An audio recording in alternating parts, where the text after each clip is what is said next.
Welcome to Locker Code, where football is not just fantasy, but our reality, where you can express your excitement, your tensions, or even frustrations about the games, your team, your league, and performances of players.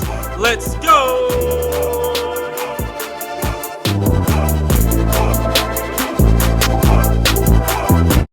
Yo, what's up, my dudes? What's good? What up? Chilling, man. So we all at the crib. We chilling. We ain't got the show at the studio today. You know what I mean? Ran out here with the new Miami Dolphins fitted hat he wanted to show off today. You know what I noticed? What's that? You got a lot going on in your background. Yeah, bro. Everything. Because I still got the happy birthday joint going on. You know what I'm saying? Got the four up there. You got the four going. Got photos and joint. You know what I mean? They got the mini, what do you call that? Pinata? Yeah, the mini pinata right there. Yeah. Like everything's going on in the background, bro. Pretty dope, man. Yeah, pretty man. dope. Yeah, she out here. She won't let me take it down though. So I'm like stuck with it for another 2-3 weeks. Yo, I just got the balloons popped. It was like I had like 110 balloons in here. 110? 110. 110? 110. Yo, it was uneven inside the package. It was uneven in the package, bro. I'm like, yo, I had to do like mad balloons, yo, when she came in here kicking and everything like that. She just allowed me to pop them all, B. So yeah, man. Thing was crazy. I kept on. I hate walking around with the balloons just pushing and everything like that, man. But yeah, man, how was the week? What did you boys do, man? Like, what's good? For me, man, I traveled this weekend, man. I traveled. My son was in a competition for his school. Yeah. So it was travel to Central Florida. That was pretty dope. I gave you guys the joke in regards to the competition, how I left after he performed. And that was like a 5-hour stint. Yeah, I was like, I'm not sitting here for 5 hours to find out what the results are. I was like, no, I'm out. I mean, I'm a good dad. I went there. Yeah. But sat, at least everybody was in agreement. I think that was the main thing. Yeah, there was. The son was in agreement. He was like, "Yo, peace." My family was like, "Yeah, let's go. Let's bounce." You know what I'm saying? So They were ready to was go. dope. Everybody was like, "Yo, good." Yeah, so they were ready to go. So that was pretty cool. Other than that, man, I just chilled. I just chill at home. I didn't really go anywhere or anything like that. So it was pretty cool. That's what's up. What's up with you, bro? Friday night I watched Coming to America 2. Yeah. That was pretty good. Enjoyed it. And then Saturday night I watched that. Yeah. Saturday, me and my boys went to Bo Campers in Miramar. We watched the UFC. Oh, the fight. Pretty good. A lot of good fights, man. Yo, Nunes. A lot of good fights. Jesus, yo. Nunes. Some hits too. Nunes is the she's the truth, man. Nunes is the truth, bro. Yeah. Yeah, I was like, when I watched it, I was Saturday. So I watched it at the crib because me and my daughter, we love watching UFC fights together. So we watching it together, and they was like, yo, Nunes is going to get beat up. I'm like, listen, I put all the monies on Nunes. Dude, all Nunes, when she beat down Cyborg. Nunes could have beat the two dudes before. Yes, 100. Like, he's that good. Like that good, yo. 6 months of training, and all she did was like 2 minutes? Good, 2 minutes and the fight was over. Like done. It was done. The Izzy fight was good too. Even though he lost, that was a good fight. Yeah, I think he would have. I think he would have won. I mean, it was just a disqualification. I think at the end of the day, he would have won that match either way. Yeah. But Izzy was waiting. He was ready for him. Yo, I like the kid. I like him, but I think Izzy was ready for him. You know what I'm saying? So it is what it is. So, but same weekend, man. I had a great weekend, man. We watched the Coming to America 2. I know you had some. You didn't think it was that good. You know what I'm saying? I thought it was dope. I thought it was okay. Listen. I thought it was dope. I didn't say it was bad, man. I didn't say it was bad. I just feel like they were overdoing it a little bit. Like, it will never beat the classic. Like, it's not even about beating the classic. I just feel like they were trying too hard, man. Like, all right, so in one, there were no. While one was funny, it wasn't funny because people were overperforming. You feel me?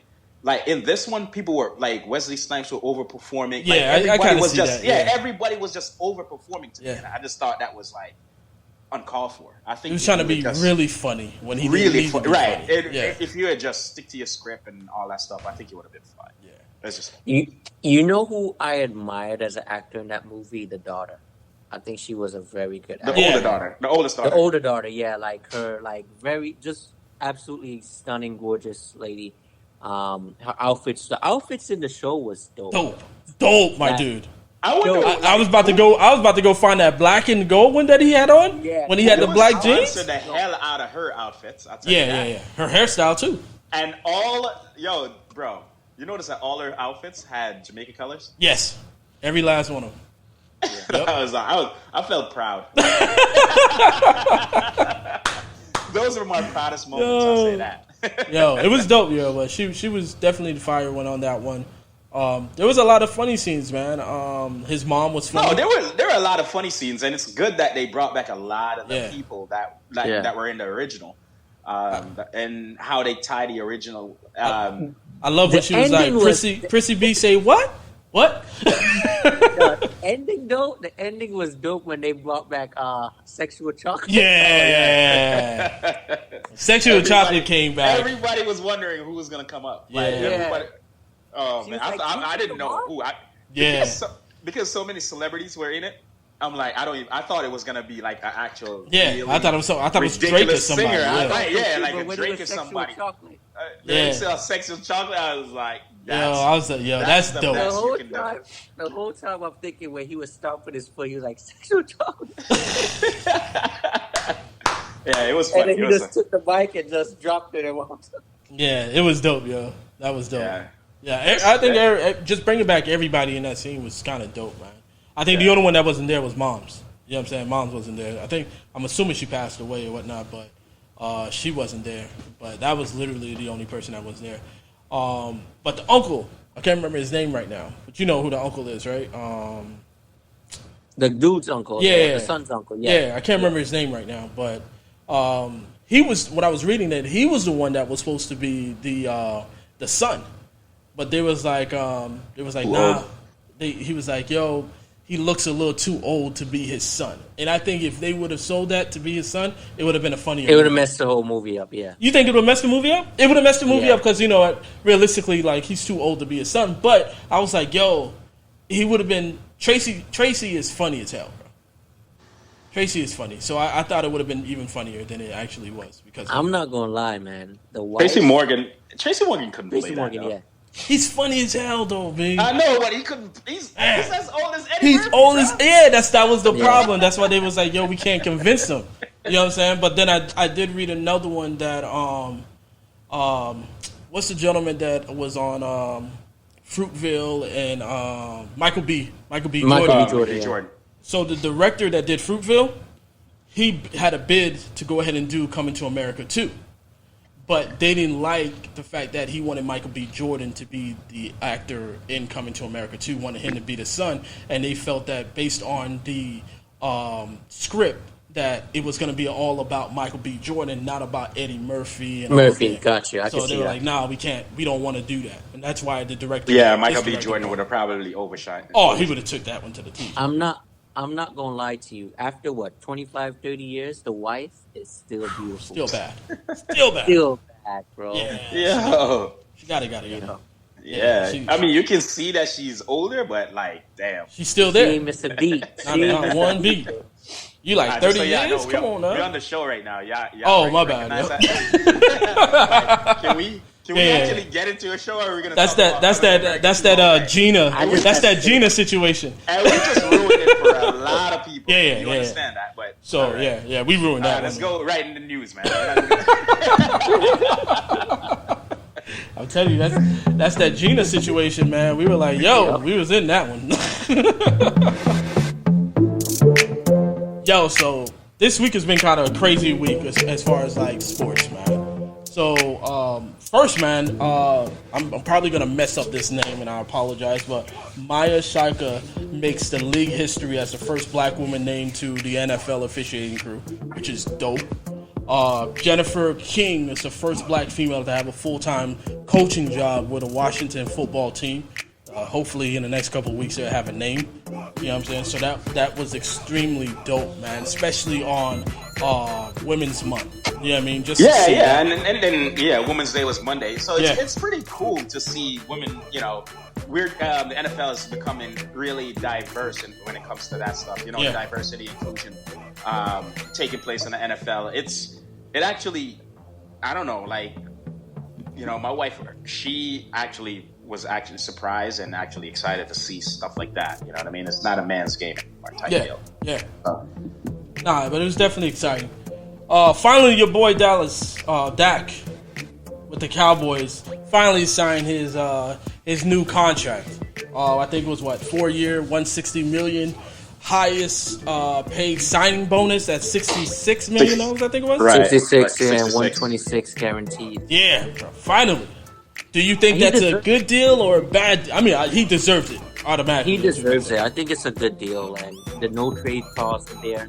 And then how they structure it actually helps the Cowboy out because majority. Yes, he got that major signing bonus, but it's not gonna the amount of money hitting the cap this year still allow the Cowboys to have cap space to do whatever they need to do. Because they're gonna need some. They need players on the defense, bro. Yeah, sure. Yeah, they need a corner bad. I think they're gonna go corner in the draft. Yeah, they need that extra corner. Yeah, they need them bad. At least in my mock draft, I got them going after a corner. But yeah, man, I think it's a good deal. A lot of people think that it screws Jerry Jones. Jerry Jones even came up there and say, "Listen, man, if anybody's financially has screwed me over, which I doubt it, but I'm glad it was him. If you guys believe someone screwed me over, and I think we all know Dak won that financial gain or that contract against Jerry Jones because at the end of the day, it was either you re-sign him or you rebuild. That was just it. There was no other thing to do. Dak is produced since his rookie year. So how can you not sign him? Like, you can't draft. There's no guarantee that you're going to draft a player that's good as him. And he's up with the elites, man.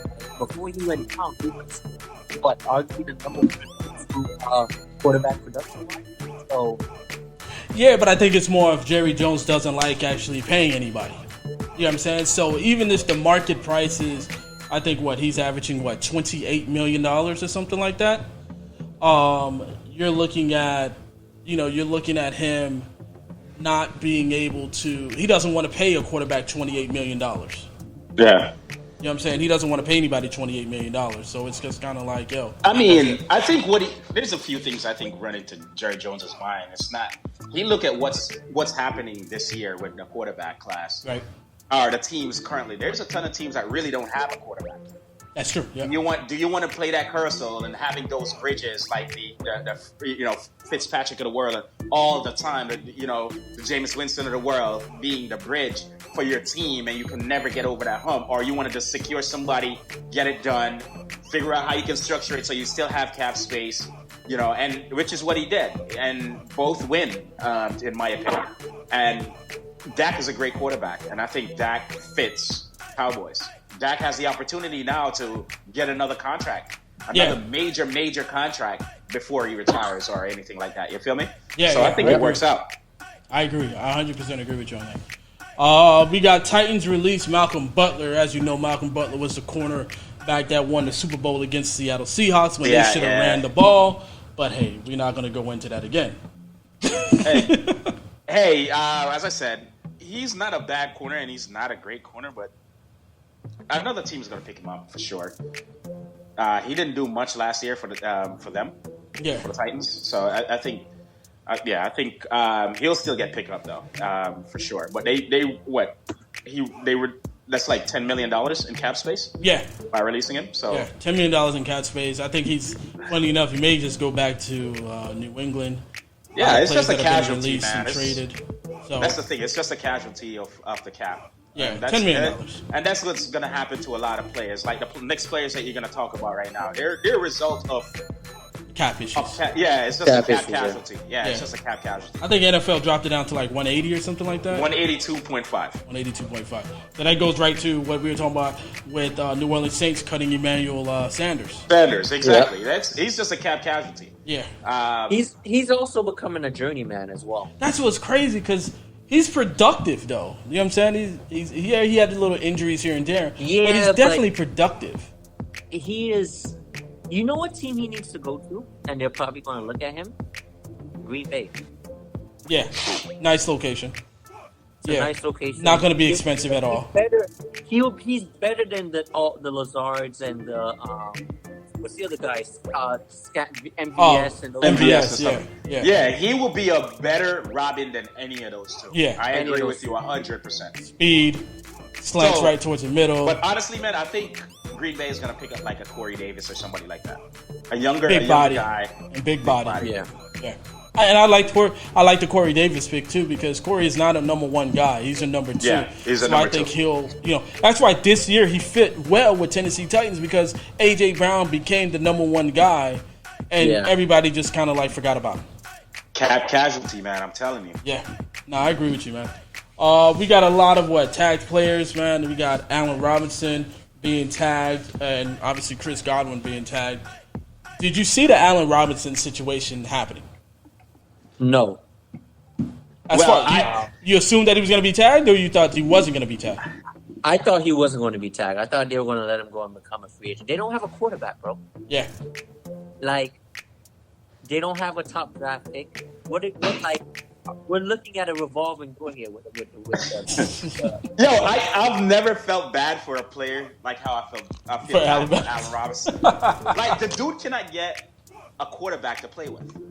I don't understand it. Like, give the dude a good quarterback. The dude has performed throughout his career, showing that he's quarterback proof.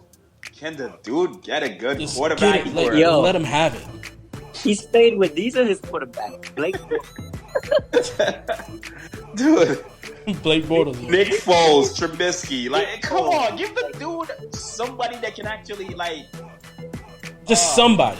Just give him a quarter. Because realistically, he's making everybody else look really good. Dude. So, them franchising, I think them franchising him, though, I don't necessarily think they're franchising him to play next year. I think they franchise him to use him as trade bait. What if they get a quarterback? What if they get like a Bridgewater traded to him?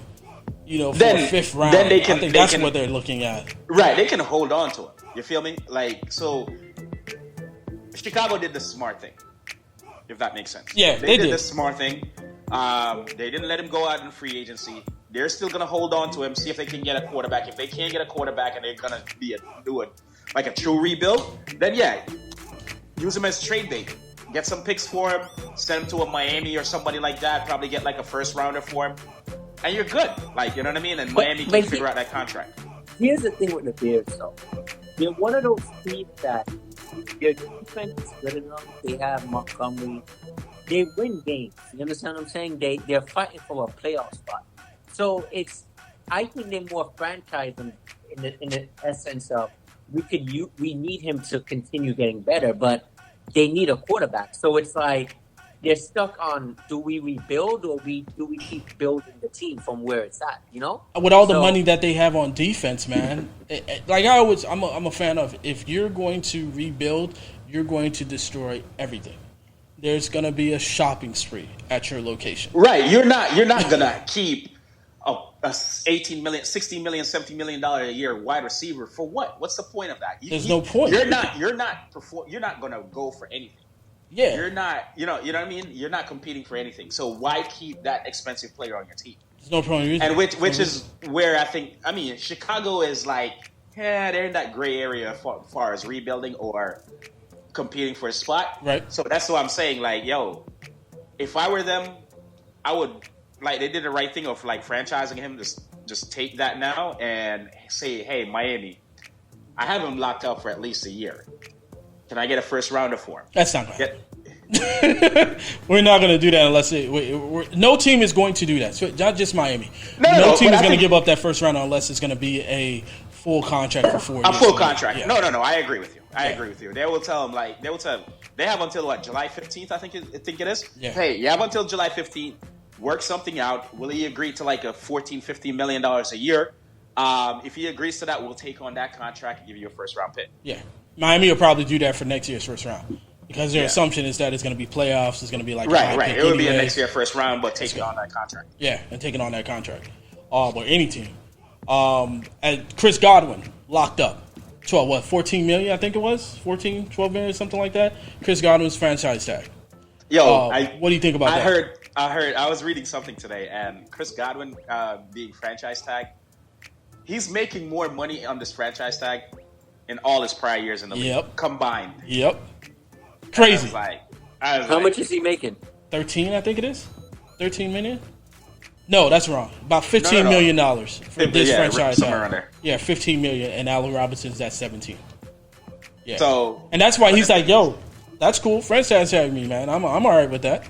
Yeah. Pay me next year. But I think they're gonna try to work something out long term for him. It doesn't make sense to. I think that's when they're trying to restructure with everybody else. I mean, they're paying too many people. I mean, Evans got to restructure his contract and go from there. Yeah, he's the future. So yeah, he is. He is. Right. So that's why I think they'll try to lock him up for at least the next 4 years, and work something out with Evans. Get rid of probably OJ Howard, re-sign Gronk. Yeah, kind of clear everything out. Before Antonio Brown on a 1 year or 2 year deal for $2 million with a bunch of incentives. That's pretty much what they're gonna do. Yeah, I agree with you on that. Before we get into the first quarter, I wanted to ask you guys a quick question about franchise tag. How do you guys feel about the franchise tag? Should there still be a franchise tag? Should there be a negotiation? It's like, yo, franchise tag cannot happen in the next NFLPA situation. Like, what do you guys feel? Personally, go ahead, Paul. I think it depends on the situation. Like, for example, we're talking about, let's compare who the two players we were just talking about, Allen Robinson and Chris Godwin. Yeah. For Chris Godwin, it benefits him. You're in a good situation. You just came off of a championship. You're not carrying the workload. You have a good quarterback. So franchise tag me. You understand what I'm saying? Whereas Allen Robinson, it's like, dude, can I get a break? I'm worth this money, and I want to be on a team that I could be the guy. I wanna have a serviceable quarterback. So I think it works out it depends on the situation, but it could work against you or for you. Yeah. So I think it stays. What do you think, B? Ren? For me, man, I personally don't like it because I feel like it's only benefits the team per se. I see what you're saying, but I feel like the team benefits more than the players. Yeah.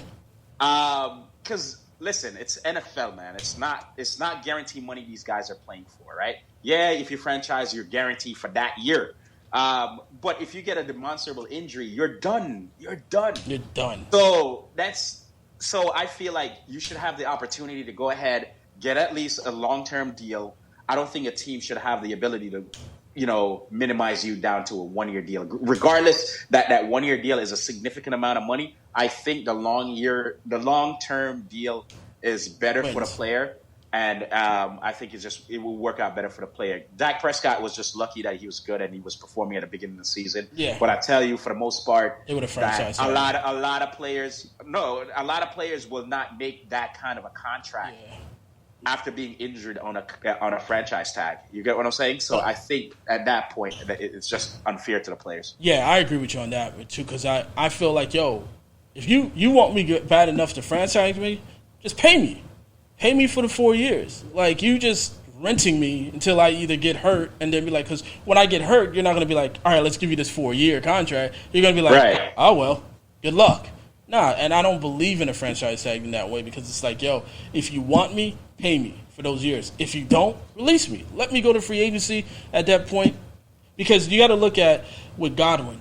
Yes, $13 million, $15 million, he hasn't got paid, but look, he's getting paid $15 million. Godwin would probably most likely would have got $13 million in the next 3-4 years contract, or even $15 million.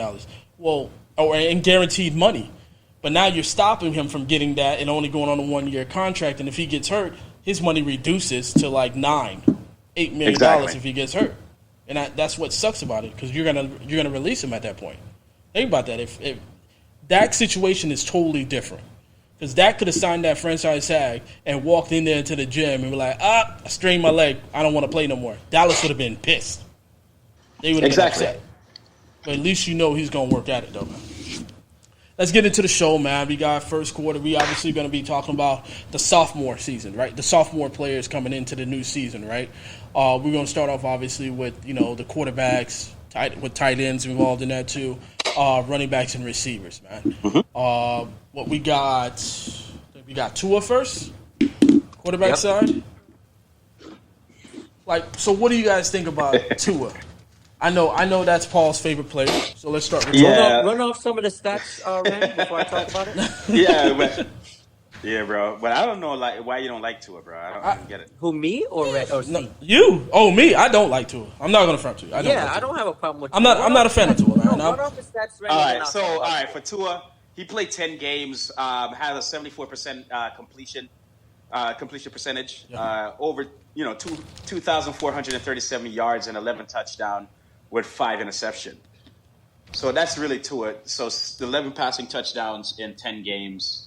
5 interception, over 2,000 yards, actually 2,400 yards in really 10 games that he played. So 74%, completion rate. So I feel like that's pretty efficient. But go ahead, man. You got into it, and then I'll talk about it. So with the Tua situation, I'm going to stand by what I've been saying since he was thrown in there. I think that he was thrown into a situation it's kind of like the organization kind of wanted to see you fail in a sense. I know it was like a prove it type of thing, but it wasn't fair to the player. The team is winning. Fitzmagic was doing his thing, and you throw the player in there with an already line that's not really good and expect a first-year guy to figure it out. What I saw from Tua was back to that efficiency standpoint. I remember a play. I can't remember which team it was that he threw to Parker, and it was on the money. Yeah, so it was a slant into the end zone. We were talking about how did that ball get right in there? Exactly. Like, for example, a Lamar Jackson can't do something like that. No, Lamar can't. A lot of quarterbacks in the NFL can't do that. So what I see from Tua is a smart quarterback, a very accurate quarterback, and I think you surround him with a decent line and maybe one other weapon. I don't think he needs a ton of weapons, but one other weapon, and he's gonna make a lot of people regret feeling the way they feel. Yeah, I get you, but like me and Ren was talking about, bro, I'm not a fan. Are you talking about Charlo gonna feel? Yes. Listen, like I said before, even spoke to Ren. I don't remember any Alabama quarterback doing good. They have won 7 championship rings. Let's take away the last 2, because that was with Tua and that was with Mac Jones, right? Let's take away those 2. Did Jayla Hurts win one with them? He was on the bench, wasn't he?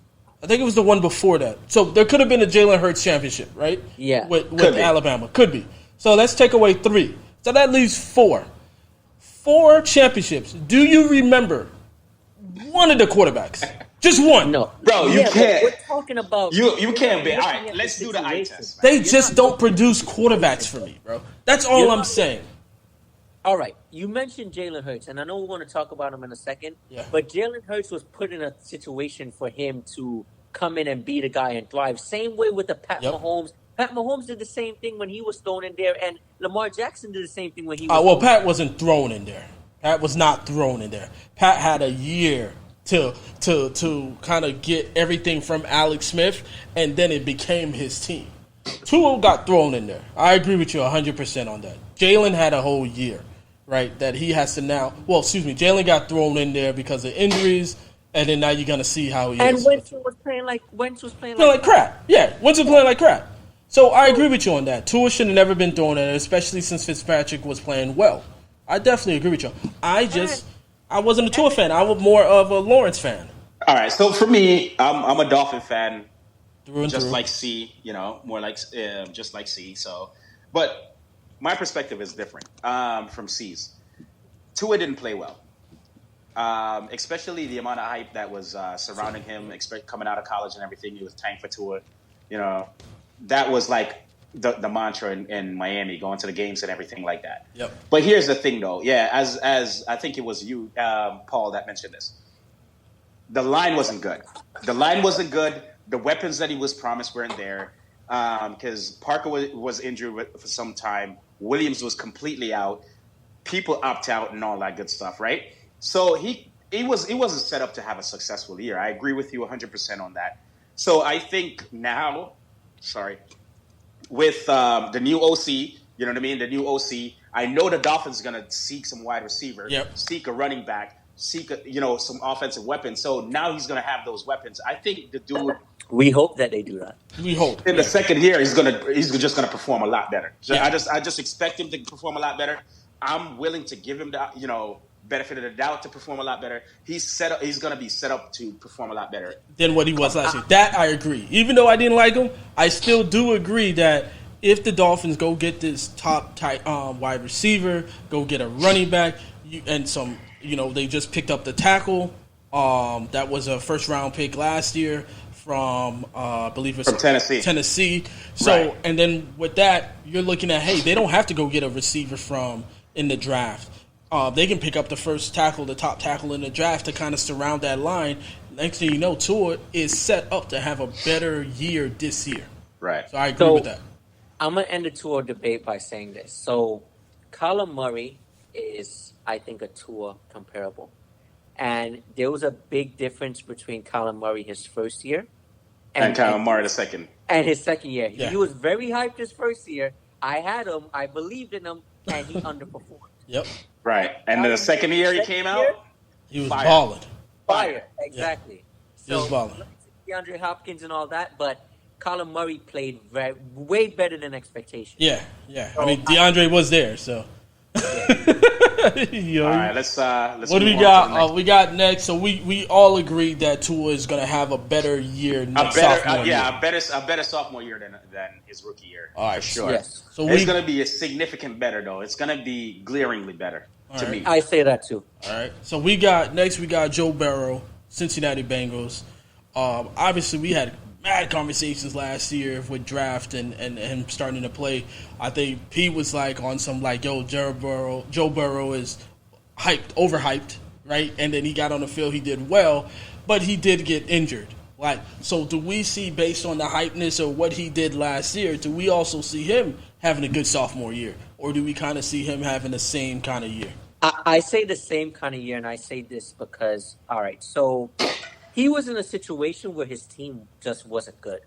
So when your team isn't good and you're like, it can make you look better than what you're really doing because you're doing so much. You understand what I'm saying? Right. Like, if you get where I'm going with it. I'm not trying to downplay, like, his performance. I think he performed well for his rookie year, but Mixon underperformed. AJ Green was absent. So the team didn't play as a team up to what we thought they would. All right. Joe Burrow was the only highlight. So it kind of raised his stock. So I don't see him getting in his sophomore year being much better than what we saw. All right. What do you, Jay? For me, man, you think he's just going to sink this year? I don't think he's going to sink. I don't think he's going to go, digress? I don't think he's going to digress. I don't think he's going to improve either. I think he's just going to be middle of the road, and it's probably slightly even worse. And, all right, a lot of people look at Joe Burrow and was like, yo, he had a magnificent season. Personally, I looked at him, and I don't think he did. Right. In the 9 games that he played, bro, he was averaging like 17.4 fantasy points, right? And he only top 20 fantasy points 3 times in that entire period. Like, right. You know what I mean? So I don't see him as this great back. The dude, like, the other thing is, like, I was looking, shout out to PFF. I was looking at PFF and just reading some articles and looking up Joe Burrow's stats. And one of the stats that actually stood out to me is that the dude attempted 48 deep passes, meaning 20 yards plus downfield, and he only completed 9 of them. Like, he's not that accurate. Like, that's how I'm looking at it. I don't know if it's because of the line. They need to improve the line, or he needs better weapons, because now A.J. Green is gone. He's going to have Boyd. You know what I mean? So he's going to need weapons. He's going to need wide receiver. I mean, they have Higgins as well. He's going to need wide receiver for him to perform well. You think they're going to go out wide receiver in the draft? Or they definitely have to get – They definitely have to go wide receivers in the draft. I don't remember what their draft pick is, but a Chase could possibly fall to them.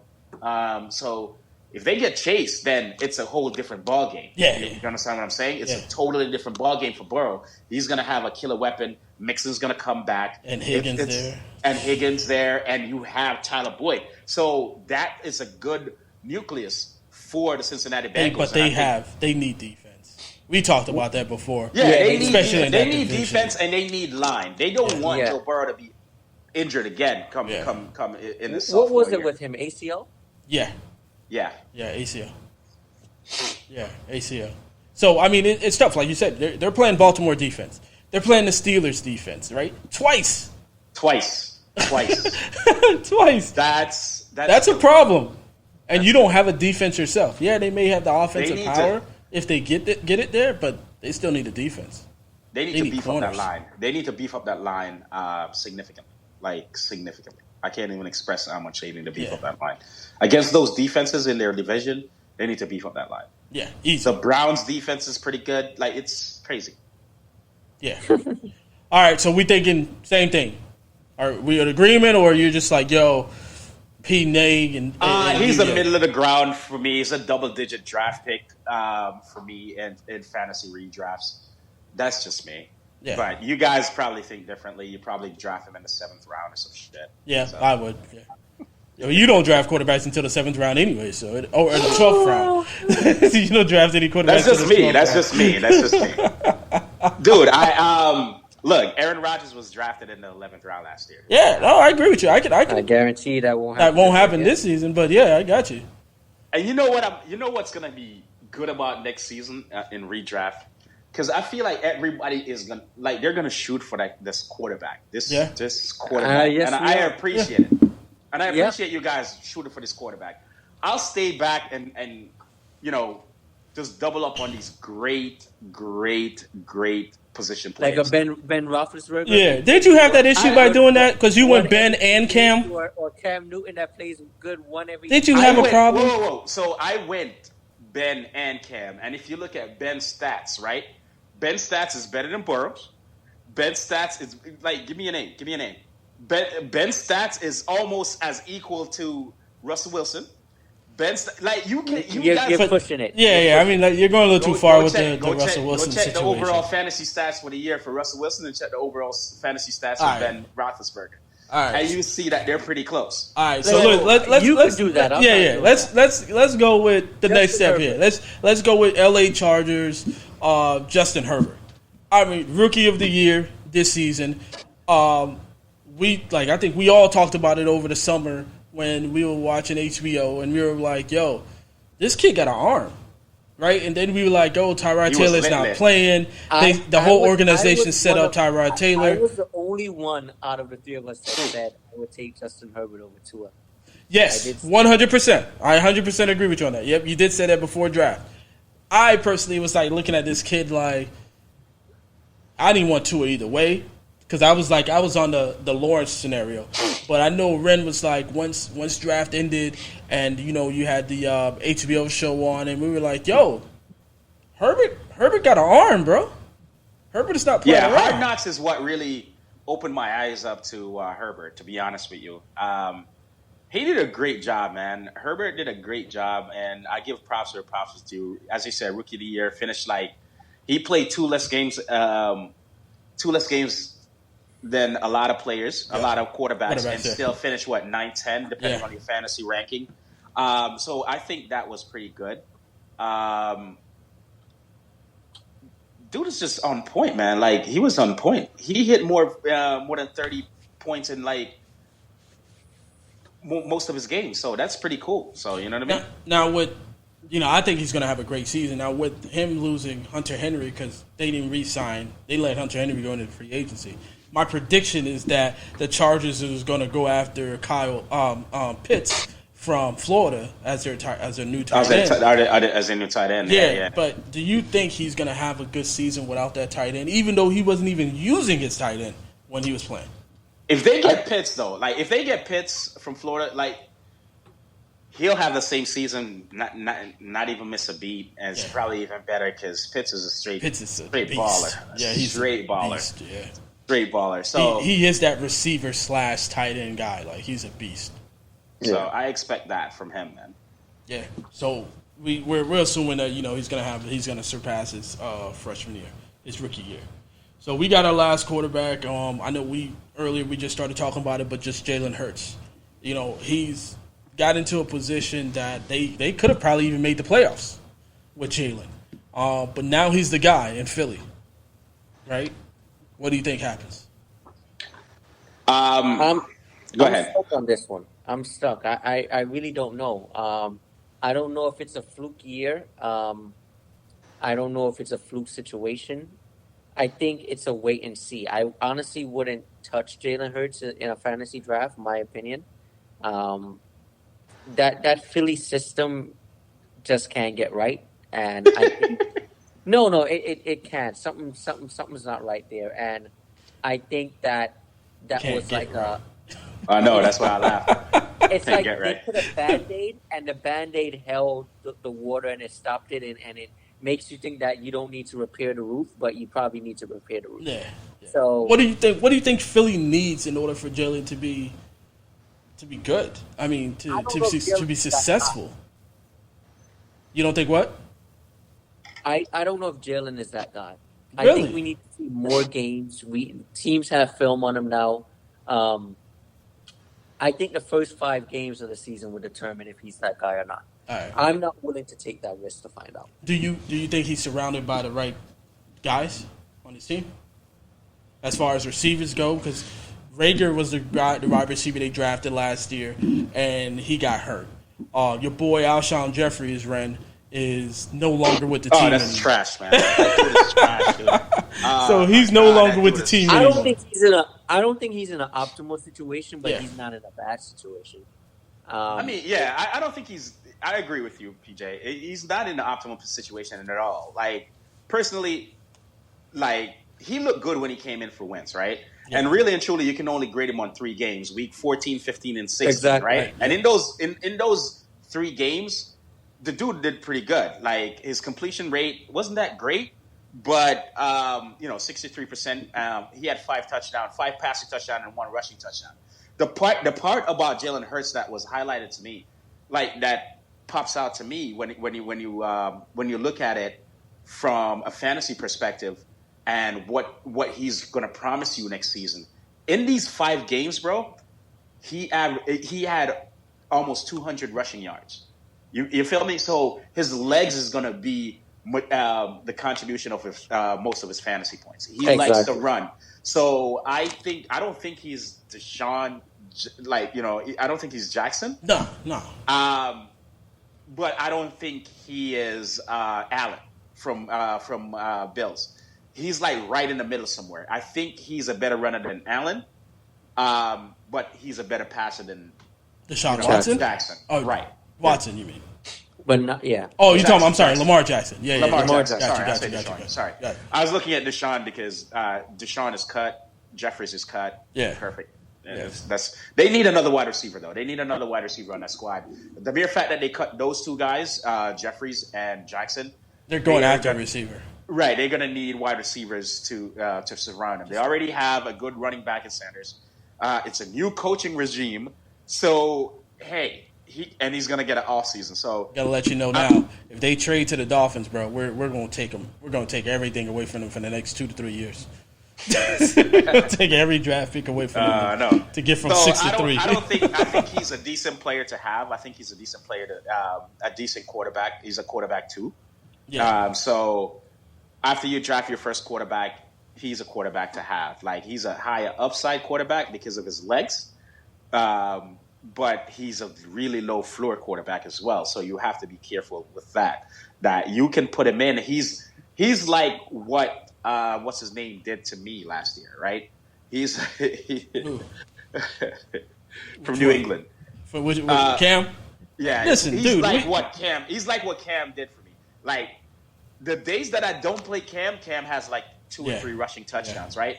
But the days when I play him, he has 3 points. And so, like, you needed like 2 points, he would have won games, bro. That's like 3 games. All you needed was 2 points, bro. You would have won. I know, man. Jalen Hurts is gonna be like a low floor, high upside kind of a guy on any given week. Any given week, he will rush. I can see that. You know what I'm saying? He will run in like 2 or 3 touchdowns, and you have like 40 fantasy points. And then there's gonna be weeks when he can't get a rushing touchdown, and the passing ain't there because he doesn't have enough wide receivers around him. Because I think they're going to cut Hurts, you know what I mean, to save some cap space. So it's going to be Goddard. They're going to probably get a rookie tight end. So it's going to be tough. All right. So we're going to go to the one tight end that we believed in like last year that did well. Schultz for Dallas Cowboys, right? Dak Prescott is back now. You got CeeDee Lamb. You got Cooper. You got, what's my guy? The receiver that I love picking up. Was it Gallup? Mike Gallup. You got Mike Gallup out there. Do you think Schultz, you got Zeke out there. Do you think Schultz is going to be a guy that's going to get the ball? Because he was getting a ball with Red Riding Hood, what do you want to call him? Red Ripper. Red Robin. You know what I'm saying? When he was there. But when Dak was there, Schultz wasn't getting that ball. You know what I'm saying? That ball was going to Zeke. That ball was going to Cooper. It was going to CeeDee Lamb. It was going to Gallup. It was going down the field. But that's all right, so that's the thing. That's a production of where they were. Like, you know what I mean? Yeah. So if Dallas do what Dallas needs to do and beef up that defense, it's not going to be that game. It's going to be the short game. It's not going to be, let's force the ball down the field so we can get some yards and get some points. And they were playing from behind. They were playing from behind in every game. Yeah. Every game because the defense sucks so bad. But this year with the offseason and them focusing on defense, it's not going to be the same game script. And that's hey, more power to you guys. We had a pre-show and we talk about Dak and Dak contract and how you guys are high on Dak and Dak, you're going to draft Dak in the fourth, fifth round. What quarterback are you high on? That is why I'm not drafting Dak in the fifth round. And as I said, I'll draft Dak in the fifth round if I don't see them do anything to the defense. Yeah. If they don't do anything to the defense, they're going to be playing from behind like they did last year, and Dak is going to eat. Dak is going to be forced to pass the ball. But if the Dallas defense becomes a good defense, all that is gone. It's going to be the Zeke show. All right. So we got Dallas. We were thinking, hey, his sophomore year may or may not be that good right now. So let's go in and get into the running back game. You know what I'm saying? We're going to get the running backs, and then we got receivers, man. So first running back, I'm going to shoot it up to you because that's your running back. That's your keeper, J.K. Dobbins. J.K. had, 121 carries, I think, 645 yards on the split backfield, right, for most of the year? A three-split backfield. It's a three-headed monster. Yeah, three-headed monster. Now you got... Actually, it's really a four-headed monster, to be honest with you, because... Oh, because of Jackson. At one moment, because of Jackson. So you have Jackson, you had Gus Edwards, you had Mark Ingram, and then you have Dobbins. And then closer to the end of the year, they got rid of Mark Ingram, and then there's the three-headed monster and whatever. And then that's when you start seeing Dobbins really play and shine and all that good stuff.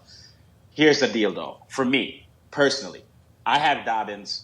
Considering Dobbins as a keeper, I got him in in the the NFF league. Yeah, I have him as I think I drafted him in the 7th or 8th. So I'm thinking about keeping him. Don't do that. Don't do that. No. Here's my problem. Here's my problem with Dobbins.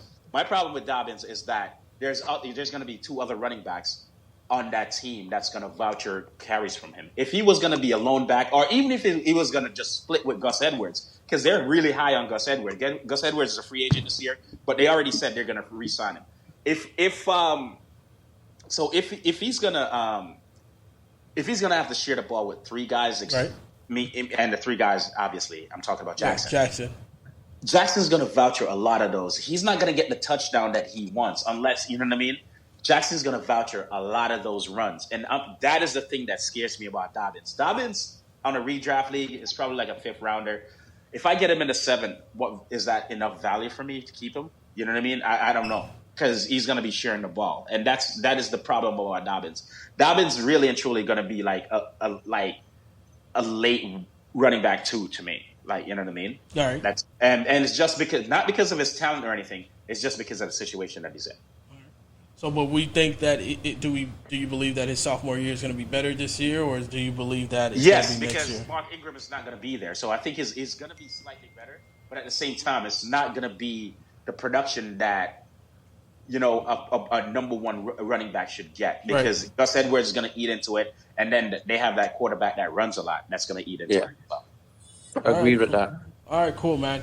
Let's go into we got Clyde Edwards-Helaire. Right? Your favorite player, PJ. Yeah, 181 yards, 181 carries, 803 yards. Right? So how do you think he's going to do this year? Clyde Edwards-Helaire is arguably the most overhyped rookie that ever played in the NFL. Enough said. Don't Williams come back or something like that? Yes. Yeah. Williams will be back. Yep. Yeah. So I mean, he's going downhill, bro. So, all right. So, for all fantasy purposes, he was going first round last year when Williams opted out because of COVID. Where do you see him going this year in redraft leagues? And forgive me, guys. Forgive me, fans. Listen, listen. Me personally, he should go fourth. Right? What? He should go fourth round. Fourth round, he should go. Fifth round. He's most likely going to be in a committee backfield. Bro, he should go. He's going to go fourth or fifth round. I believe he should go fourth or fifth round. But I think what's going to happen, because fourth or fifth round, bro, if you really think about it, that's where Kareem Hunt's going. Right? Kareem Hunt is going around that round because, multiple running backs are going to be gone by that time anyways. Because remember, it's heavy wide receivers at that point. Right? So everybody's going to be going after the running back. So fourth or fifth round is where you're going to get that second string running back that's going to be out on a duel. But there's going to be a lot of people that's going to probably go after him at second or third. I agree with you 100% on that, C. What about you, PJ? What do you think? Why would someone go after him at second and third? Why did someone go after him in the first round? Because of the hype. But that's the thing. People got to understand, there could be hype, but you got to really break it down.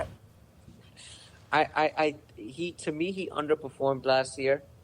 He couldn't get into the he's too small to bust that line. He's a Tariq Cohen. That's what he is. Yeah, I 100% agree with you. That's who he is. I 100% agree with you. All right, so do you think he's going to flourish next year, though? Do you think his stock is going down? He's not going to produce 803 yards. All right, if Williams play, stay on Kansas City, I don't think he's going to flourish. And this is why I don't think he's going to flourish. He's going to have his moments. He's going to have his moments because that pass catching running back, he's going to have his moments on Kansas City. He's going to have his moments. Here's my problem with that. If Williams come back, anything 10 yards are in. Williams is going to take. It's Williams getting the ball all day long. It is not going to be him. Yeah. Sadly to say, it's not going to be him, and that's where his fantasy production is going to decrease to me. And Williams can catch that damn ball. And Williams can catch the ball. Personally, if Williams comes back, he's like Clyde Edwards-Helaire is no more than a 4 or 5th round pick. But because of hype and because of name and because of what team he's on, Clyde Edwards-Helaire is not passing the 3rd round in any draft you're in. None. I don't care he's not passing the 3rd round in any draft, regardless if Williams play or not. None. I'm telling you. It's just because of the name and the team he's on. Yep. He's going to get picked in the 3rd. He should be going 4th or 5th, but he will get picked up in the 3rd. He won't even be on my draft board. He's not on my draft board.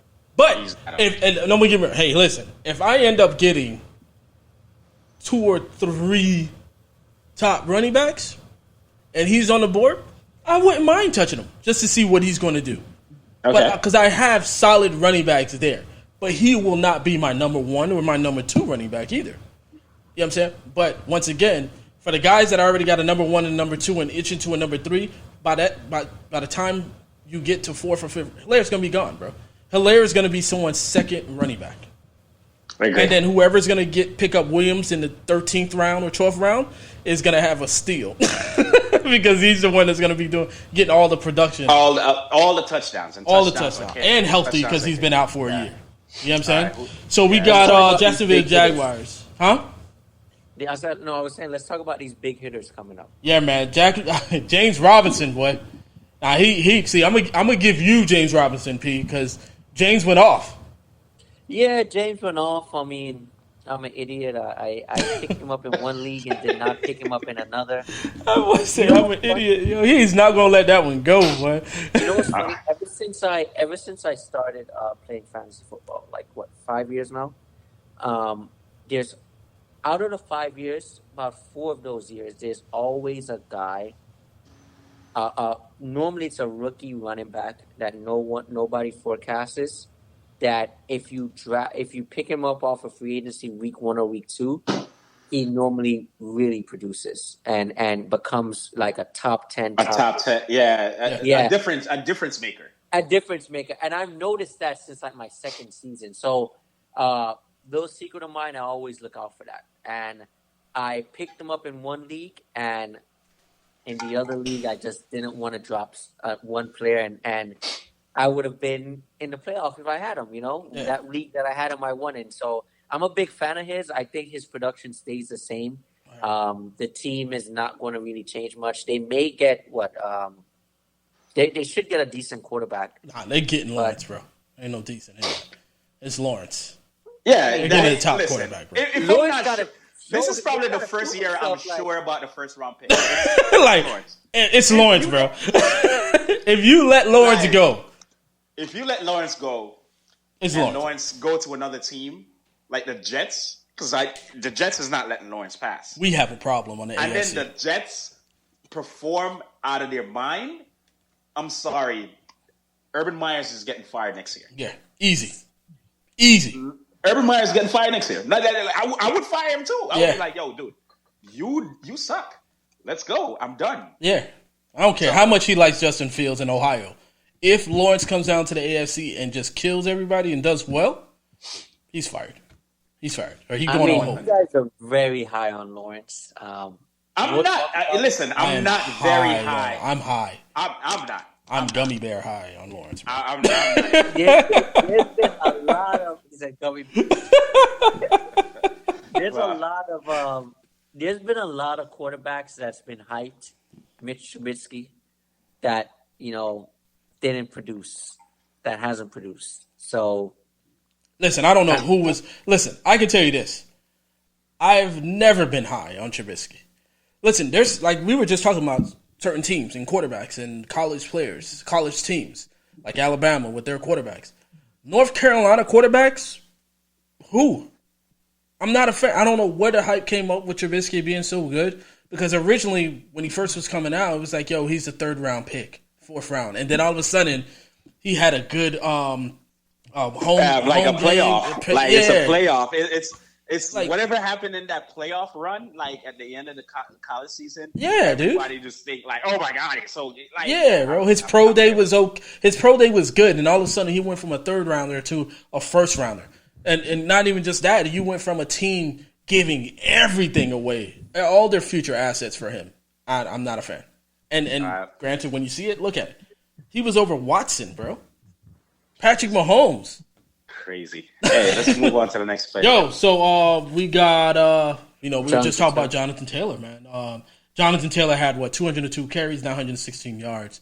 I mean, with the just talking about who they just added on Carson Wentz out there, I think the guy's going to explode again for his sophomore year, even better than he did his rookie year. And we were high on him from Wisconsin. You want to hear my prediction? What's up? And I don't predict much, other than telling you who is not going to be good. That's a prediction. Tell you, right. But I'm saying, I'm going to predict positive. I should say I don't predict positive much. All right, predict positive much. That's what I should say. All right. I usually predict negatives. All right. Positive. Jonathan Taylor is a top 5 running. I agree. I agree with you on that. Top 5. I agree with that. Yep. Top 5 running back. I agree with that. Our boy went out. Yo, that was him throwing the mic down. So I agree with you that. I mean, I think Jonathan Taylor is going to have a better season next year too. Right. If any league that I'm in, he's somebody I'm looking for in the 1st round. Easy. I know you guys don't think that he's a 1st rounder, late 1st rounder, blah blah blah. Anything after 8, Jonathan Taylor is it. Yeah, I'm telling you right now. Yeah, Jonathan, he's a second. To me, he's second round. For me, I'll take him in the 1st. I'll take him in the late 1st from 8th on. Yeah, that's good. I'll take him over Mixon. I'll take him over Aaron Jones. I'll take him over. I'll take Jonathan Taylor over. Seriously, because he's going to be that pound for pound power back. Personally, the only running backs I wouldn't take him over: McCaffrey, Kamara, Cook, Barkley, and Henry. And Henry. Yeah. And Henry. Give me another one. Yeah, that's it. That's all it is. Hell no. That's all it is. Anybody else you give me, I'm gonna tell you no. I'll take Jonathan Taylor over that. Yeah, and he has a better line than all those guys. And he has a better line. He has a better line than Barkley. He has a better line than Zeke. Yep. He has a better line. Yo, dude. So why would now he has a young quarterback that can actually pass the ball. Yep. Deep. T.Y. Hilton's not going nowhere. I don't care what anybody says. Yeah, I think I agree with you on that. I think he's going to finish as a top 5 running back. He's going to flourish. All right, let's go with Cam Akers with the Rams. Right, we saw in the beginning of the season he was not doing well. He is a tricky one. Man, he ended up getting 124 carries, 591 yards, and this is all at the end of the year. What do you see next year? Now you got Stafford out there, right? Stafford has played with running backs, but nobody great. I mean, the best running back Stafford had, we go from where what was his name? USC. We had him on as a running back for the Dolphins before. Came out of USC. I can't remember his name right now, but that was the best running back he had with him. You know what I mean? So, what do you think is going to happen with Cam Akers, though? Cam Akers is going to take over the Rams backfield. He's going to dominate the Rams backfield. He's going to be a workhorse for the Rams. He's going to be a Todd Gurley-esque for the Rams. And I hate to tell you, like, it's going to be Jonathan Taylor and Cam Akers, like, right behind. Is that a bold prediction? That's a bold ass prediction. Because listen, that's bold. If it's one thing about the Rams coach, right? He can scheme a running back up. Todd Gurley, year before he got there, Todd Gurley, like everybody was like, no, we don't want Todd Gurley, right? Todd Gurley was drafted in most draft like 3rd and 4th round, right? He got there. Todd Gurley is a first rounder, first overall type of guy, like top 3 running back when he got there. And I think he recognized like Cam Akers' talent. Now that Brown is not there, like Henderson is good. Yeah. He's good. But Akers is the guy. But he realized, if you look at the end of the last season, the 2020 season, they start featuring Cam Akers and they're realizing, Cam Akers is really good. And now they have a quarterback that the defense has to fear, that can put the ball down the field in Stafford. Cam Akers is going to eat. Yeah. And the player I was talking about was Reggie Bush. He hasn't had a top running back since Reggie Bush. Yeah. I think it's going to be a great sophomore year too, man. So there's too much running back by committees in the NFL. That's my fear with this situation. In the right round, I will gamble on a Cam Akers, but I will not reach for him. What round? Honestly, I have to be in a predicament and see what I'm left with, but I'm not reaching for him. We're going to talk about DeAndre Swift. I would take DeAndre Swift over Cam Akers. All right. Well, let's jump on DeAndre then. Let's jump on DeAndre. All right. I have a difference of opinion on that front. And I'm going to explain to you why. I like Akers over DeAndre, to be honest. I like Akers over DeAndre Swift. And this is why. All right, so for me, Cam Akers, they see what Cam Akers can do at the end of the season last year. And if you notice, they actually started to feature Cam Akers at the end of the season last year. And he even came out and said, oh, my God, Cam Akers, he underestimated what Cam Akers can do. And just how he scheme players, he's like a Shanahan. The running backs are going to get the ball no matter what. Right. Swift, on the other hand, there's absolutely nothing around Swift. A matter of fact, if you think about it right now, they have zero wide receiver. Other than Cephas. No. You have to think about it this way. They have no wide receiver other than Cephas. Cephas is really a number 3 wide receiver, 4th wide receiver right now. He's a rookie from last year. He's not, he's not acclimated to the league. I'm not saying he's not great. But if you look at it like this, though, they have no wide receivers, so nothing for defense to fear down the field. So you can do 1-on-1 with your corners and stack the box on Swift. Yeah, because Galladay is gone. Marvin Jones is gone. You know what I mean? So there's no receivers out there. Amendola is gone. Amendola is gone. Free agents. There's no like this coach is starting from brand new.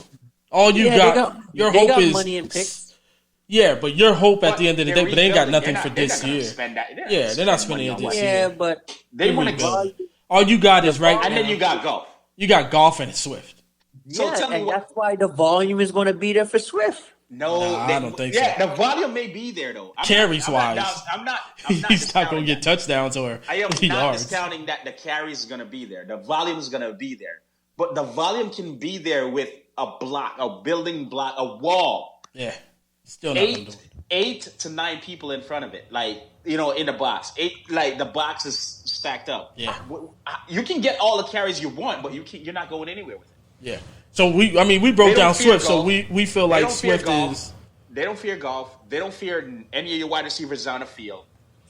What the hell? Well, like, yeah, you can give Swift 100 carries, but if everybody's up front, Swift ain't got nowhere to go, bro. Nowhere. So, I mean, as far as Akers go, he's going to have a dominant sophomore year. As far as Swift goes, I think he's going to go downhill. I think because of the team that he's currently on right now. I don't know what the team is going to look like because it's really not going to look like early nothing. Out, but if they don't get wide receivers that people fear, man, like it's golf, bro.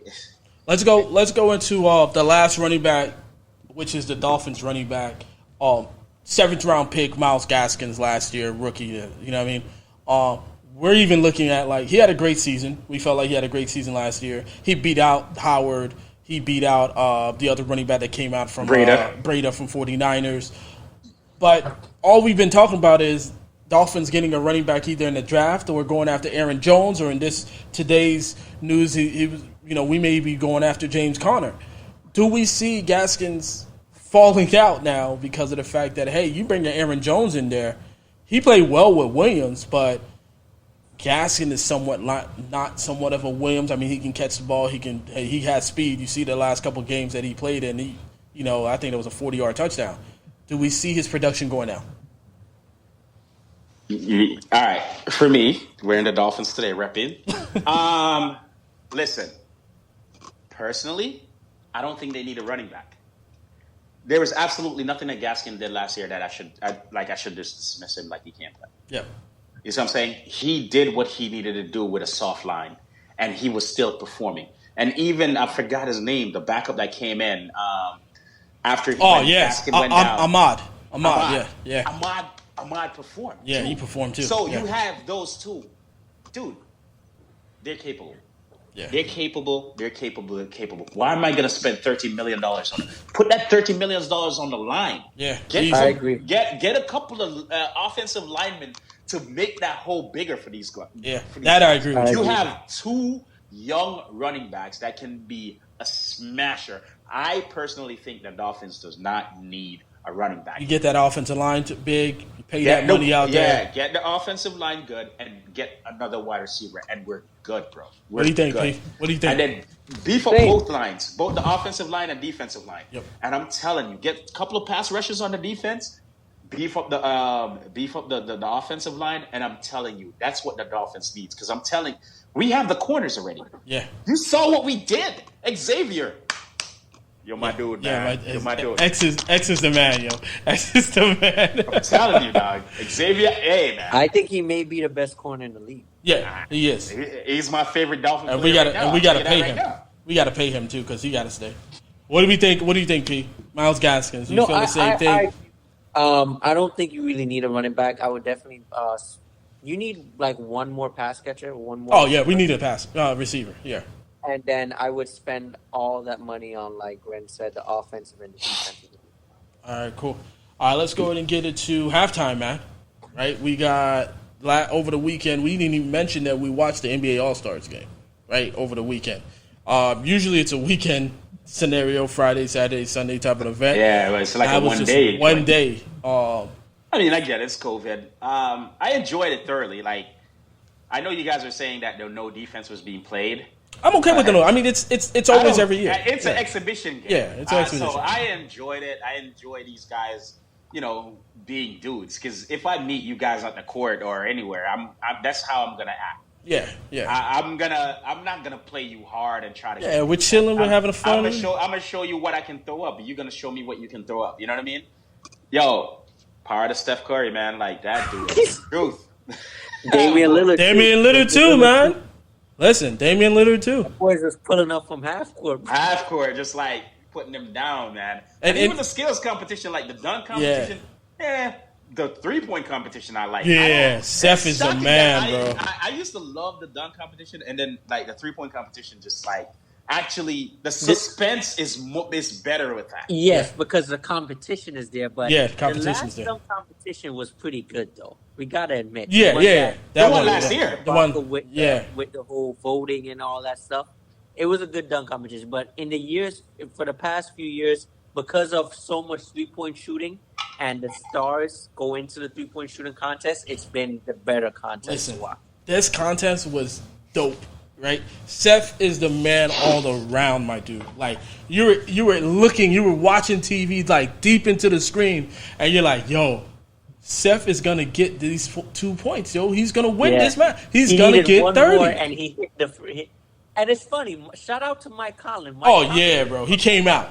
He did his thing, man. He really did, man. I thought he had it, but listen, I was like, damn. Listen, there's no thoughts. It was Seth. When it came down to like Steph Curry and that last, I was like, oh, corner shot. It's done. It's done. You know what I realize in sports in general? When you're playing with nothing to lose, you play much better. Way better. Yeah. Way better. Way better. My boy said, listen, that boy said, yo, I walked into the... Like, yo, I ain't got nothing to lose. I'm just going to play ball. That boy said, I walked into the locker room. I just wanted to know who was playing for second. That's so bad. That's bad, yo. And he came out. Listen, we saw Connolly and, I forgot the other gentleman that was out of Utah. They both got up like, yeah, Connolly got this. He won. And Steph just broke it down to him like, yo, I'm the man.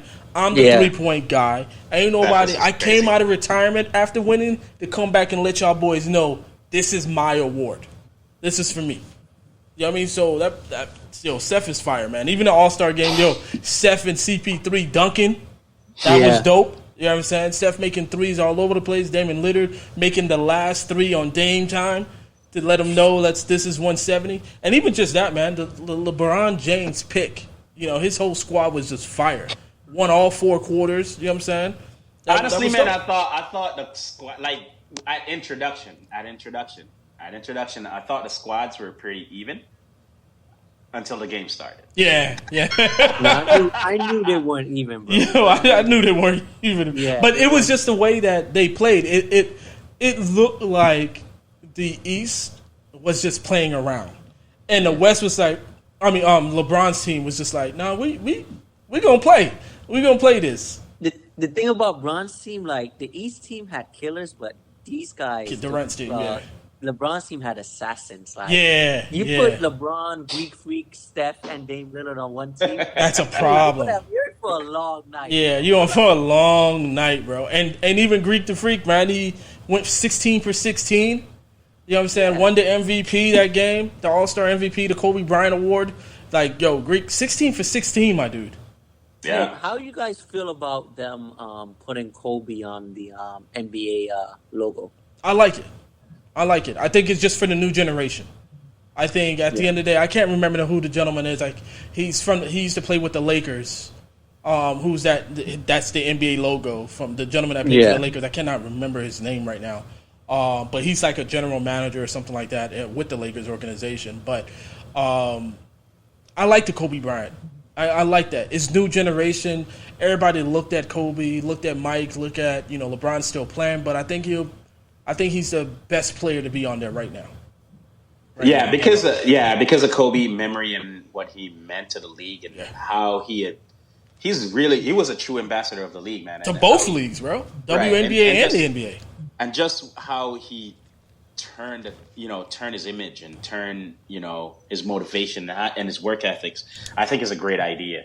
I thought about, it's so funny. I when I first heard about them thinking about changing the logo for a Kobe logo and possibly a Jordan logo, I was like, damn, if it's a Jordan logo, it's ridiculous. Detroit Pistons is just pissed all the way around, bro. It would be ridiculous. Can you think think about it for a second. If it's the Jumpman logo, this point, you couldn't afford Jordan shoes at all. Yeah, you can't afford it anymore. Yeah, it's on a different level. I literally so thought through the marketing about it. Yeah, it's a different level.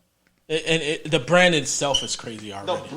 The branding on Jordan shoes. If you have a Jordan shoes, just take it off, put it in the box, and they call it a day. I'm telling you, you're probably gonna be able to buy a house from. Just call it a day in a few years. Yeah, man. So that's how I looked at that, man.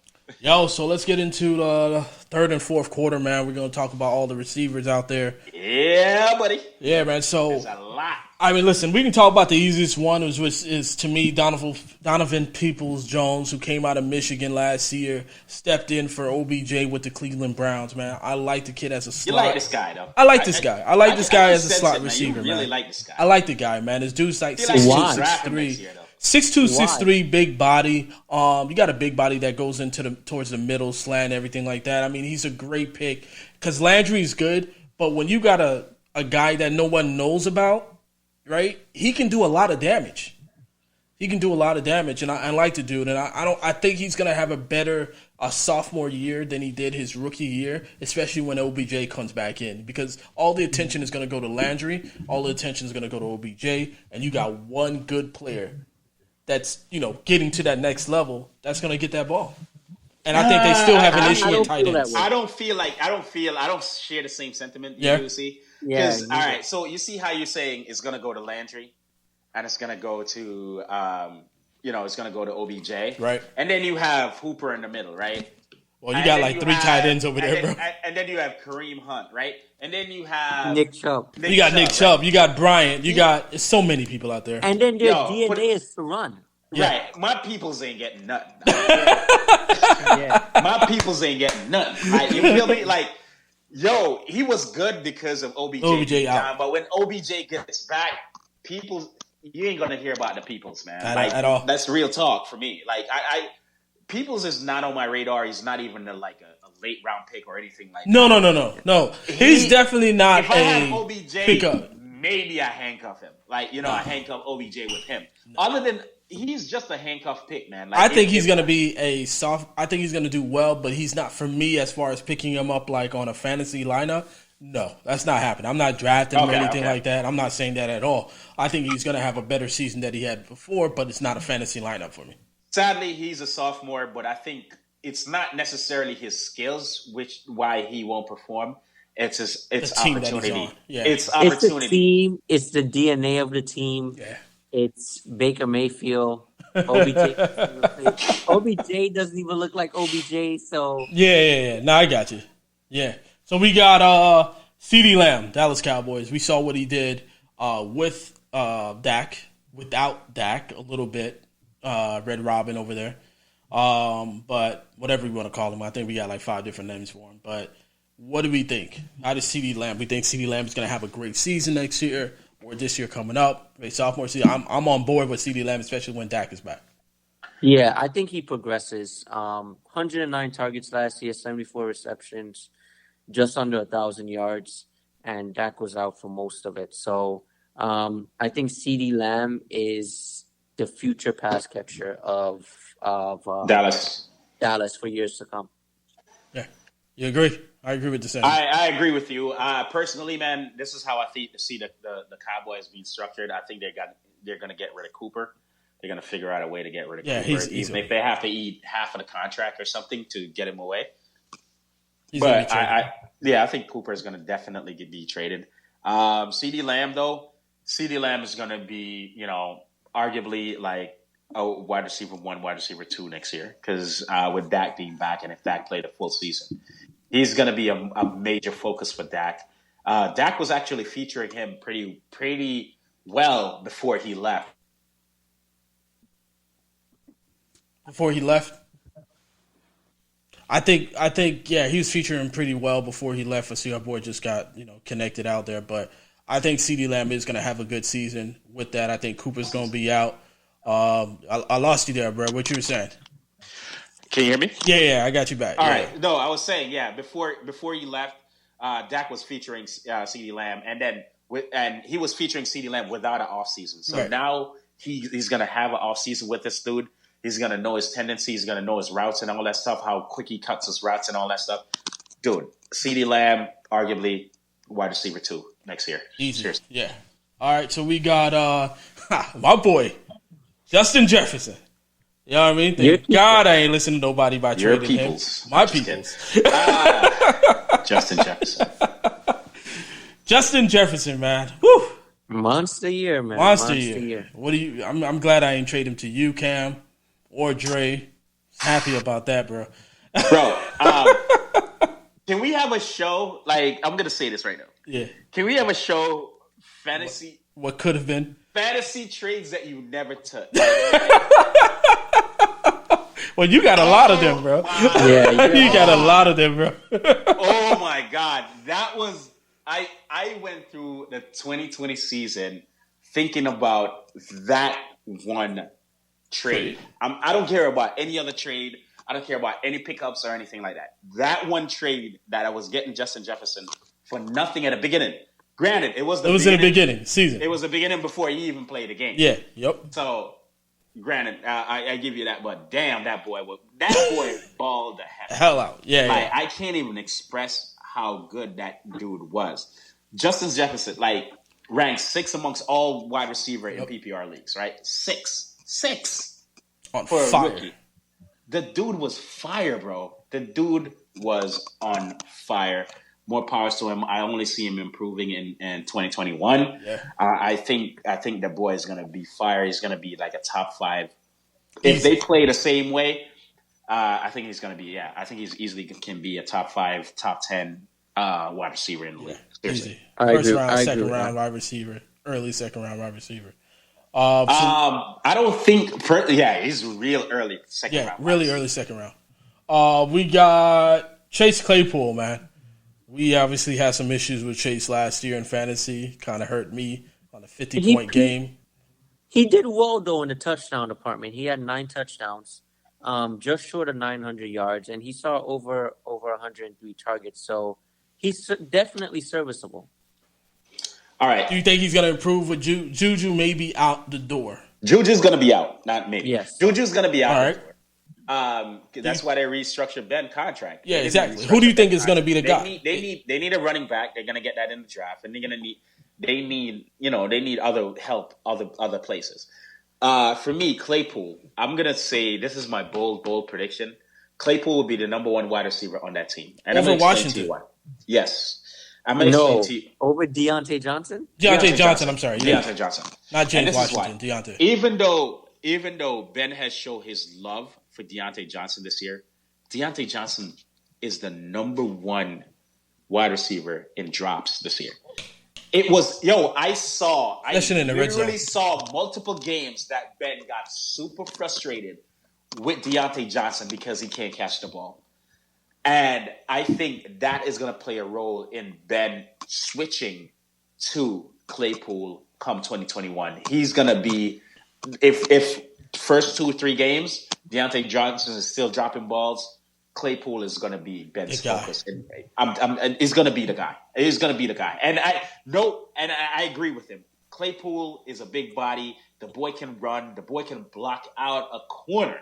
Yeah. Like, if you watch him last year, like, he straight up, like, block out corners and get his, go up and get those balls. Yeah. And Ben with an offseason with this dude is going to be sick. And I think this dude, he's a prima donna, is going to be like an Antonio Brown. I already saw that in him. Yeah. But, hey, if you can play, you can play. I don't. That 1 year, 2 year, he's going to be great. But that third year, he's going to be Brown.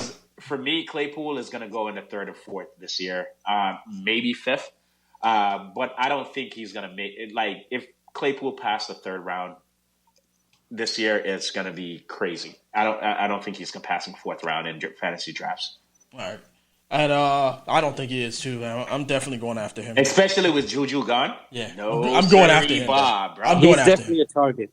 Yeah, I'm going after him. He's definitely a target for me, too. I'm telling you that. I usually don't disclose my targets, but, yeah, he's definitely a target for me. And matter of fact, since you started talking about Claypool, we got one guy that we actually didn't put on there, which just confirmed he is his sophomore year with Pittman, right? Pittman's going on his sophomore year. So, with Carson out there now, with a great defense back there, offensive, you got an offensive line, you got running backs there. With Pittman there, T.Y. Hilton there, and I think they got Pascal there. Do you think Pittman's going to have a great season? I think Pittman will be the guy if they don't get someone else. So Pittman showed spurts that he could be a number 1 guy, and I think Wentz is going to have a massive year. And with that said, he needs a receiver catching the ball on the fly. So I think Pittman is going to be that guy. For me, man, I would be lying if I tell you I know. I don't know. I don't have any feelings about it. I don't know who Wentz is going to be drawn to because they don't got a tight end. Right. Wentz generally draws to the tight ends, right?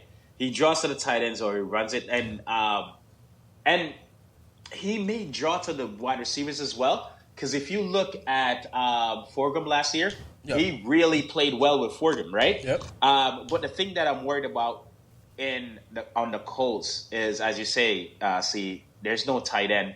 I know they're probably going to pick up a tight end, Everett, or somebody like that, a Hunter Smith. If they can get Hunter Henry. Woo! Hunter Henry wants too much money. He wants $13 million. I don't think he deserves it. It's a tight end's position. So if they can get like a Janu Smith for like, I don't know, like $7 or $8 million, I think that would be a better fit. And I think right there, that's where Wentz are going to focus on a lot. And T.Y. Hilton, that's going down the field. Because I think Wentz always want to pass the ball down the field, but guess what? Deshaun Jackson was never okay. Yeah. And guess what? Oh, that crap of a wide receiver and Alshon Jeffrey was never okay. Never there. Dude, I can't tell a lie. When was the last time he played? I don't know. Even if you tell me, I really care. But yeah, that dude, those guys just were never there for Wentz. So I think having a T.Y. Hilton, Pittman could be the focal point. I'm not knocking Pittman. I just don't know. I sincerely it's going to be either him or T.Y. And I think it's going to be more T.Y. because T.Y. has that fulcrum type of. This is where those preseason games are going to be super important. Yeah. So I think I'm going with T.Y. I like Pittman. I think he's going to have a better season than he had last year. But I think T.Y. is going to have even a more better season. I think, because just looking at what he did with Jackson out there, with Deshaun Jackson before he got hurt again, Fulgham, as we were just talking about, what he did, he likes those speedy receivers that can beat the corners, and that's T.Y.'s game. And that was the problem with Phillip Rivers. He couldn't get that ball to him. And when he started to do that, it was already too late. That was just trying to, win in the playoffs or, making the playoffs and so on like that. So I like T.Y. for this one here. We got T. Higgins, Cincinnati Bengals. I know we kind of talked about that with Burrow situation, but what do you think? Better year as long as we can get the offensive line together, defense together, or you think it's just going to be a mediocre season like he did last year? No, I think he's going to have a better year. 908 receiving yards, just over 100 targets and 67 receptions. I think he's going to he could possibly be the focal point, man. Joe Burrow, I think, is an explosive quarterback. I think T. Higgins is more of that. He has the body. He has, he's 6'4", 215. He bigger body than Tyler Boyd. So I think he's going to be that go-to receiver. What do you think, B? All right, for me, man, T. Higgins is going to be the number one or 1A, 1B with Tyler Boyd on that team. The reason why I say that is, as PJ just stated, over 900 yards with your number one quarterback out. So with your quarterback coming back, why wouldn't you be over 1,000-yard season? 1,000-yard. I mean, there's absolutely no reason why you shouldn't be an over 1,000-yard season, right? Easy. So I think Higgins is going to be a real focal point for that offense, a real dominant force in that offense with Tyler Boyd. And personally, man, sad to say, I wouldn't be shocked if he overshadowed Tyler Boyd as the number one wide receiver in that offense. I think so too. I think even last year we looked at Tyler Boyd. I know he had some injuries there, here and there, but it looked like Tyler Boyd wasn't in sync with Burrow last year, and it was more about T at that point. Higgins was like more in sync with him. Higgins was like that focal point. He was like, "Yo, that's my receiver. That's my quarterback." They were good, and to a point, I felt like Tyler Boyd wasn't going to be on the team for long either.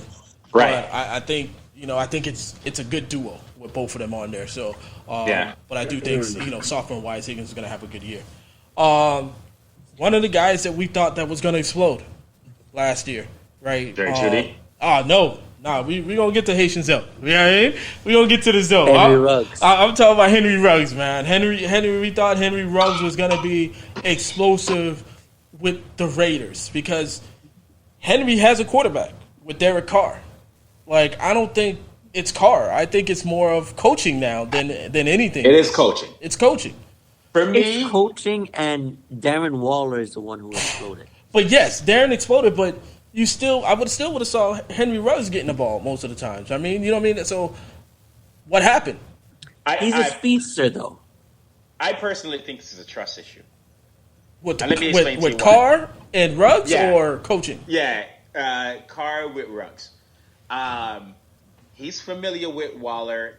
He keep passing the ball to Waller, and that's why Waller did what Waller did. For me, Ruggs is actually a good wide receiver. He was injured for part of the year. But it's just, there's no offseason. I feel like him and Edwards this year, Edwards is in his sophomore year as well. I mean, granted, they didn't play much last year because of injuries and all that stuff. Carr wasn't familiar with them. Every time Carr is trying to build a rapport with them, what happened? They're injured or they're not going to play or limited or all that stuff. So I personally think that Ruggs is going to be he's going to be a sleeper this year. I really think with the offseason, him and Carr getting on the same page is going to be a true sleeper this year. There's a reason why he was the first wide receiver pick in that draft. They have a role for him. They know what they want to do with him. It's just a matter they didn't have an offseason to really implement all those things that they wanted to do. John Gruden didn't get that opportunity to do what he needed to do. And I think this year with this offseason, a lot of people is like they need wide receiver. I don't really think they need wide receiver. They probably need one. Like they probably go get like a Corey Davis. I know Corey Davis. But I think they got Buddy. They need one veteran. They have Waller. They have these two sophomore players, and Ruggs and Edwards, and because they already got rid of Tyrell Williams. Yeah. So it's gonna be a really, really good nucleus. With they already have the tight end, they already have the running back. They just need to, they need to figure out defense, and they need to figure out the defense. I'm not even worried about the defense, but I'm saying on the offensive side of it, or where fantasy relevance comes into play, I think they have the weapons. It's just a matter of they need that offseason to go ahead and implement what John Gruden wanted to do. Well, one is interesting too, just getting off of the wide receivers for a little bit. They traded Trent Brown back to New England Patriots, so that big left tackle there. Is it going to affect Derek Carr from getting that ball down the field, that protection? Is it going to affect Josh Jacobs actually running that ball in fantasy? Like, I don't think so, man. I think they're going to go in the draft and they're going to figure it out. They're going to figure it out, get tackles and everything. Yeah. All right, so our last one, man, we got Zoe. Jerry Judy, Denver Broncos. See what I'm saying? Zoe. You Jerry the Zoe Judy. Huh? Jerry the Zoe Judy, man. Look, man, dude, I've watched about 15 videos of this guy's footwork. The guy's footwork is crazy off the line.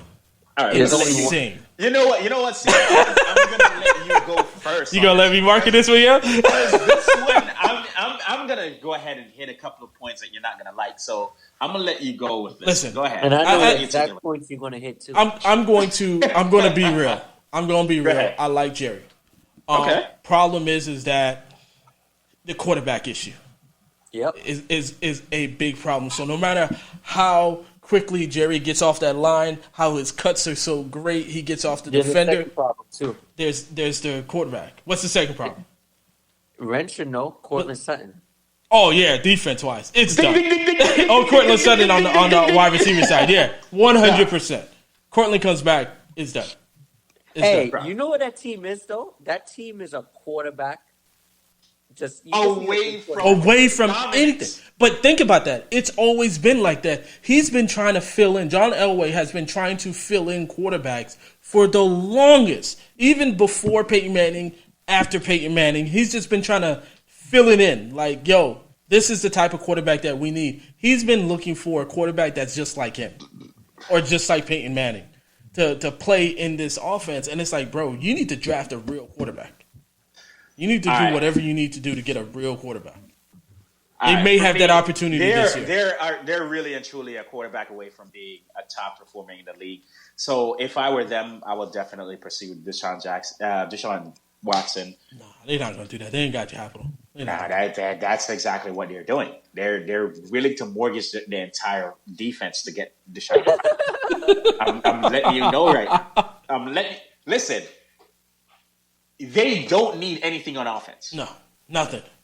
You feel me? And like tight ends are good. Drew Lock, line is good. Everything he needs, and he's just not living up to it. He's just not good. He's just not good. Right. He got everything he needs. He's just not good. So my take on Jerry Judy, because that's what we're doing, right? Yep. So Jerry, this is the thing I don't like about Jerry, and you probably miss the stats. Jerry Judy had the second most drops in the league, right behind Deontay Johnson. Yep.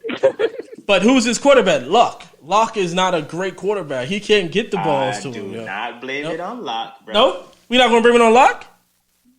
Are you serious? Jerry Judy averaged only 9 fantasy points. Yeah, it was bad. It was bad.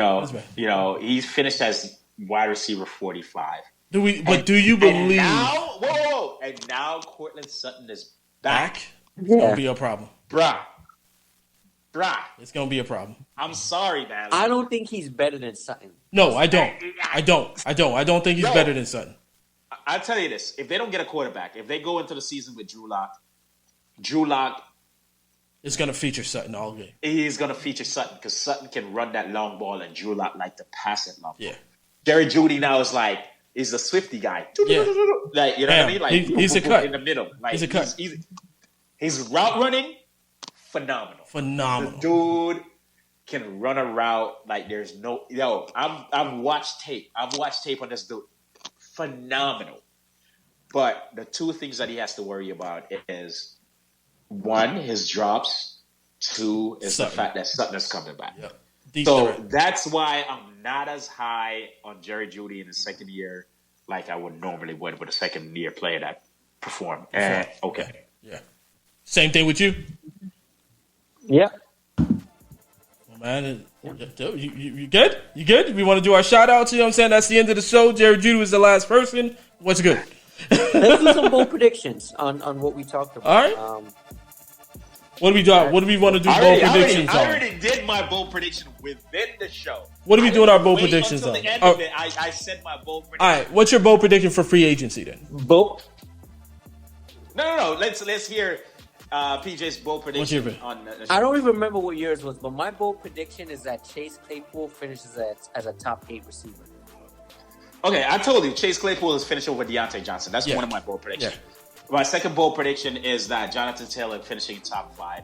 My other bold prediction is Cam Akers finishing top 10. So I've been dropping bold prediction nuggets all year, all show. Yeah, I like that. I got a bold prediction as far as Chicago Bears.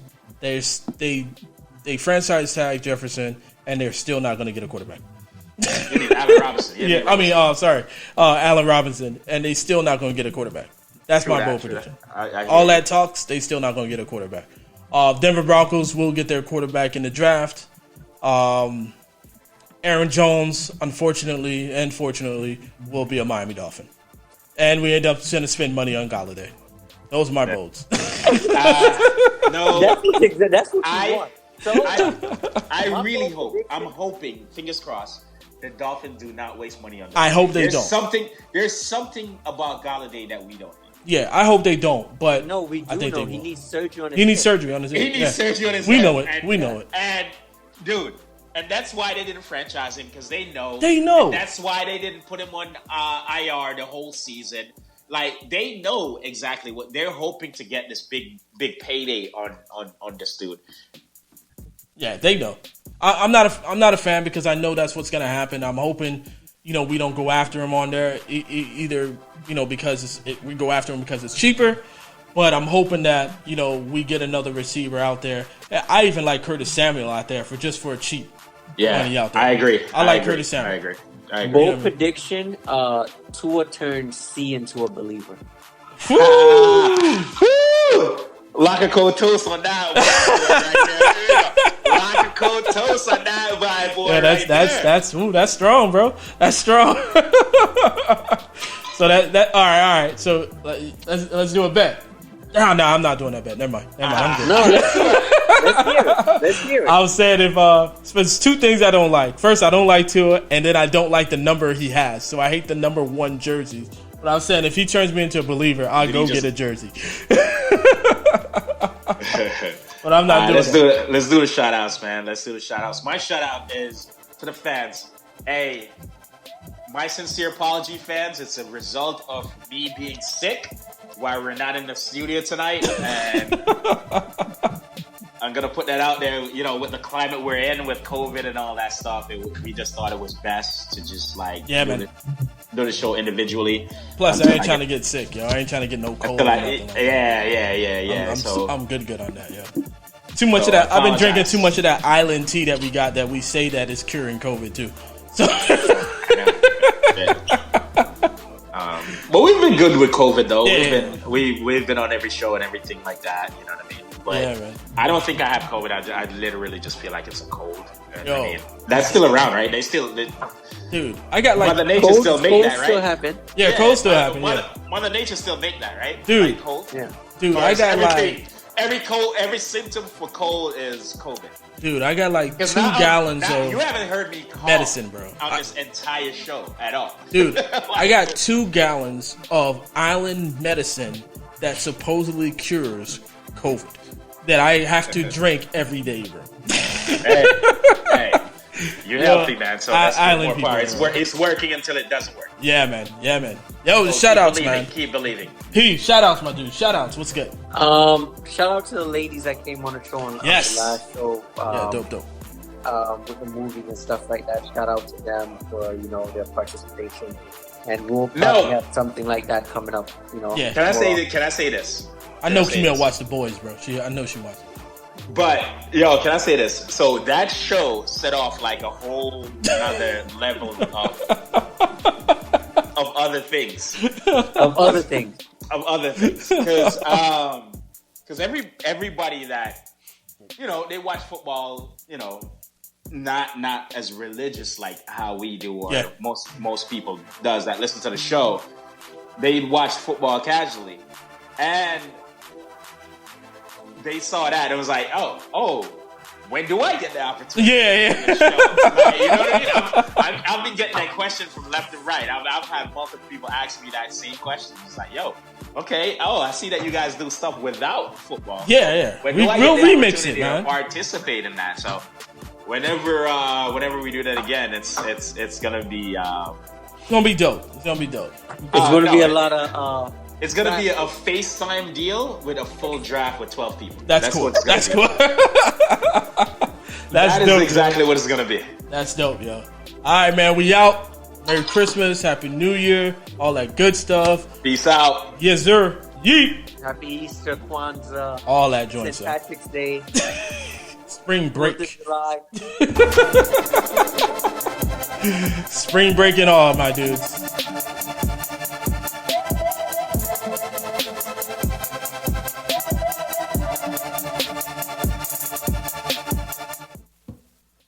God.